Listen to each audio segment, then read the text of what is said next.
Live from downtown Detroit, home of WDIV and Click on Detroit, Local 4 News at 6 starts now. We sometimes see it rising from manholes downtown, but is that steam dangerous? A new lawsuit says it's injured at least 20 people. This is really an interesting project that's going on. Coming up, I'm going to actually show you how these workers right here are going to help a young man actually see with his ears.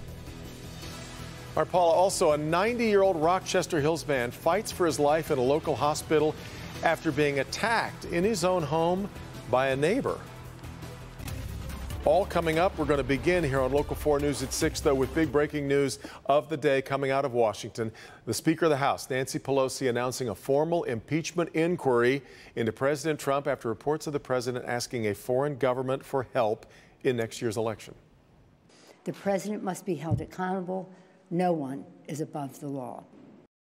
Now, lawmakers claim the president asked Ukraine's president to investigate Joe Biden's family. President Trump says this is another witch hunt. He insists he did nothing wrong and says he'll release a full transcript of the call tomorrow. We are also hearing tonight from Michigan Representative Alyssa Slotkin, who says it took a lot for her to come to this conclusion. But when this latest round came, I just can't imagine any person, Democrat, Republican, independent, coming out and saying, I think it's totally fine that a senior official from the United States, the commander-in-chief, go shopping for dirt on an opponent.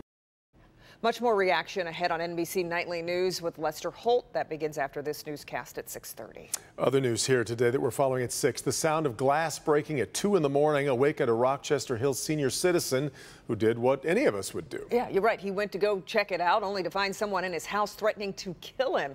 He fought off his attacker, but in a strange twist of fate, it is the attacker who died in the confrontation. Local 4's Rod Maloney has our story from Huntington Park near University and Livernois.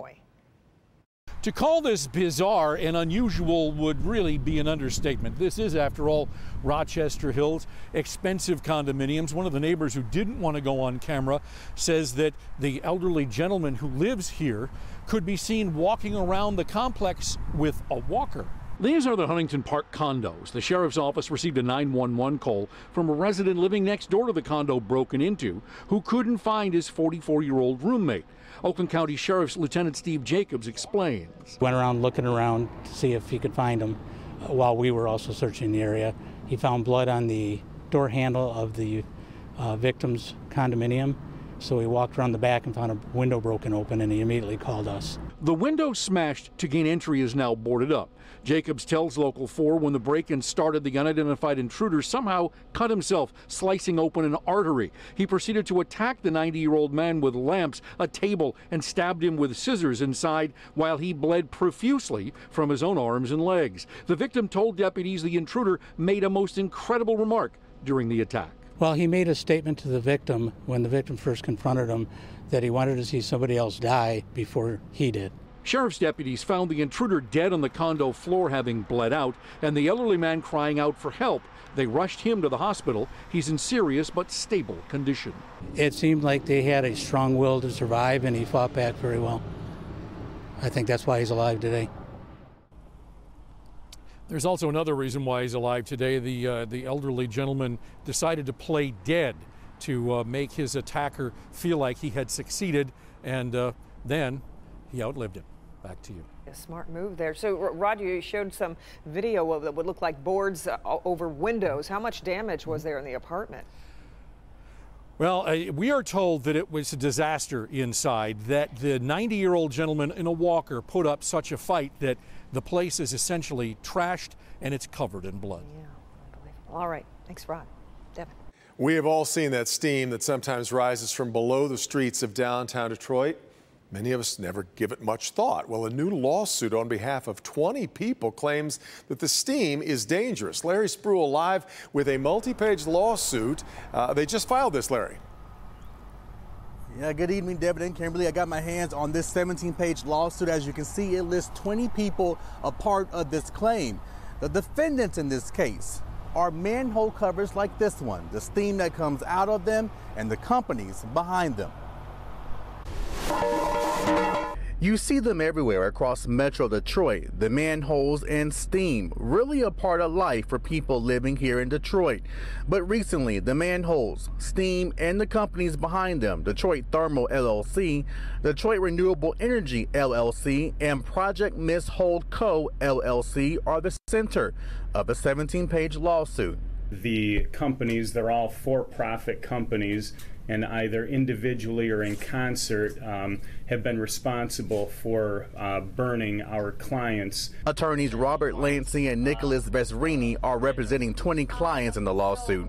They claim they all suffered burns to their legs and feet from steam coming from manhole covers in Detroit. The ages of the victims range anywhere from 3 years old to 71 years old. 6-year-old Caleb Tomauch was 5 at the time of his accident.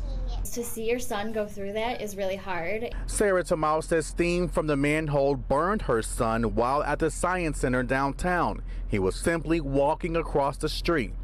We had to go to the U of M burn unit where they had to pop those blisters and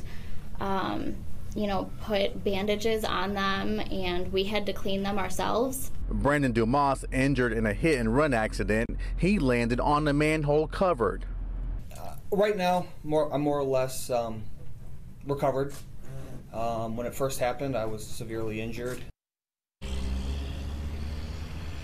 And I did reach out to Detroit Thermal, and they released this statement to me. It says, in part, that health and safety are top priorities for Detroit Thermal. Under the direction of new ownership and local leadership, we are working every day to deliver safer, more efficient service for our customers and community. We are live tonight. Larry Sproul, Local 4. And Larry, quickly, let's talk about the money that this lawsuit seeks. Well, yeah, Devin, so the attorneys tell me that they are asking for at least $25,000 in this lawsuit, but you have to remember, $25,000 for each of the 20 victims in this case. Devin? Get expensive and north of that. All right, Larry. Yeah. Okay, now to breaking news here at home. The Michigan Department of Health and Human Services has confirmed the first human case of West Nile virus in Oakland County since the start of the year. The virus was detected in a 70-year-old man who is also now the state's 4th case of the year. For more information on West Nile virus, including symptoms, risks, and how to protect yourself, head to clickondetroit.com. There is a really unique landscaping job going on in Woodhaven. Yeah, so they're making a pond, and while that may not sound exciting, you need to hear why. Paula Tutman is standing by live with the inspiring reason for this project. Paula, good evening. Hi, good evening to you. Okay, so I want you to take a look at this, and now I want you to just take a moment and listen. And now I want you to see this pond with your ears. This is the sound of volunteers and businesses and family and friends whose heart beat through every fiber of a family who has suffered such loss and sadness. This pond and waterfall and the new plantings in a memorial garden, a gift to the Bowman family of Woodhaven. They're dealing with the unimaginable. 22-year-old Brett lost first one eye and then the other because of a rare infection from complications from lung surgery for his cystic fibrosis. He had an infection that was in his existing lungs, and that infection at the point of transplant went to his eyes. When completed, this pond will not only be a feast for the eyes, for those who can see, but a smorgasbord for the ears for Brett.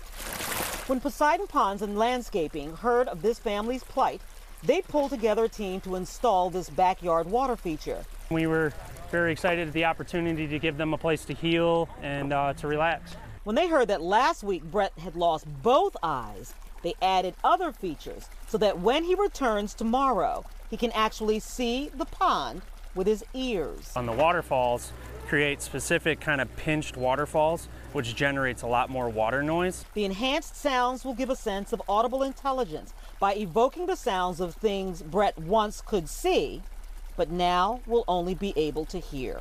Can't wait to bring him out here and for us to be able to sit and reflect. Yeah, and so tomorrow Brett gets home, and by then there should actually be fish in the pond. He can put his feet in the water, the fish will nibble at his toes. Listen, This young man has a lot of challenges. This is going to be a long, long journey. It is going to be hard, but if this is just a small, small comfort, isn't this really a huge deal, guys? It really is, and seeing with your ears. I love Which it. the story did a great job of taking us into all kinds of sounds there. Yeah, great. Really, really sweet. And what a loving gesture. All right, Paula, love it. Paula. Yeah. All right, the teenage years can be difficult for families to navigate, but new research is revealing what parents can do to make it easier for everybody involved. Fun. That's ahead in good health. Here's Ben. Problem-free, Devin and Kim going into tonight, but not so much in the next 7 days. We've got gusty winds, some pretty big rain chances, and near-record heat, believe it or not, all in the next 7 days, and that's next. Also, Ben, a new study puts the University of Michigan near the top of the list when it comes to money, and their in-state rivals aren't doing too bad either. It's a place giving hope to children who feel hopeless. Fatherless, a mother imprisoned, a life around drugs and abuse. Letting them just be themselves, children. This was one of the first times I can remember even enjoying anything. For foster children forced to grow up too quickly. A place for children like us to have home. See who's stepping in to be a family for children who don't feel like they have one. That's tonight at 11. We have a big week on Local 4 News today. And if you miss a day, you miss a lot. Find out what age kids stress their parents out the most. Tomorrow on Local 4 News today at 6.